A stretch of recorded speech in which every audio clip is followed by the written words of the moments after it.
Guys welcome back to my new video. आज चाहिँ शनिबार हो र आज मेरो बिदा छ। आज यस्तो जाडो मौसम चाहिँ हेर्न सक्नुहुन्छ बाहिरतिर। हिजो पानी परेर पुरै जाडो छ। म चाहिँ भर्खरै उठेको आए हेर्न सक्नुहुन्छ यस्तो छ। र अब म खाजातिर लागेँ, बिहानको खाजा ब्रेकफास्टतिर लाग्छु। अनि भिडियो हेर्दै जानु होला। भिडियो मन पर्यो भने लाइक कमेन्ट अनि त्यसपछि सब्सक्राइब नि गरिदिनु होला। हुन्छ यो चाहिँ म हो हैन।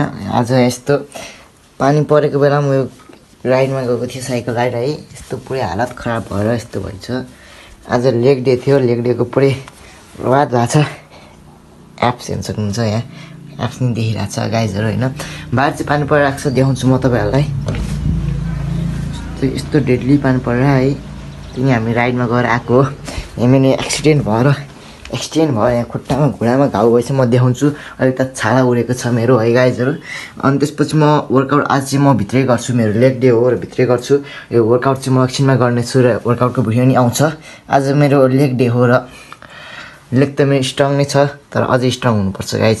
हेर्नु सक्नुहुन्छ मलाई चाहिँ हल्का एउटा घुँडामा लागेको छ होइन ओह्रालोमा कस्तो लडेको होइन। त्यही भएर अब चाहिँ म लेगको वर्कआउट गर्नु जान्दैछु गाइजहरू। ल भिडियोलाई हेर्दै जानु होला र अब वर्कआउट गर्छु म। वर्कआउट पनि हेरिदिनु होला। सबभन्दा पहिला चाहिँ म लेगमा वार्म अप गर्छु कि लेग हेर्न सक्नुहुन्छ मेरो यस्तो छ। र फर्स्ट सबभन्दा पहिला चाहिँ म स्क्वाट गर्छु, किनकि स्क्वाटले आफ्नो लेग बढ्छ। स्क्वाट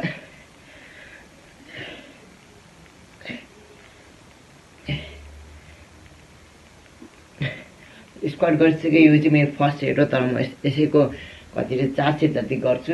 र त्यसपछि म जम्पतिर लागेँ, जम्प स्क्वाटतिर। जम्प स्क्वाट हेर्न सक्नुहुन्छ यस्तो आफूले उफ्रेर धेरै खुट्टा दुख्छ है गाई। मेरो घाउ भएको ठाउँमा दुखिरहेको छ। त्यसपछि मेरो लास्ट र मेरो काफको लागि काफ हेर्न सक्नुहुन्छ यस्तो छ, मिल्छ। त्यही भएर काफ रेजेस गर्नुपर्छ। यति नै हो आजको लागि। आजको वर्कआउट यति नै थियो होला। म यति 3टा एक्सर्साइज गरेँ, तर यिनीहरूको मैले 4-5 सेट गरेको छु होइन। कसैको 15, कसैको 20 र अनि स्क्वाटको चाहिँ 40 गरेँ मैले। 40को 3 सेट होइन गाइज, यस्तै गर्नु होला।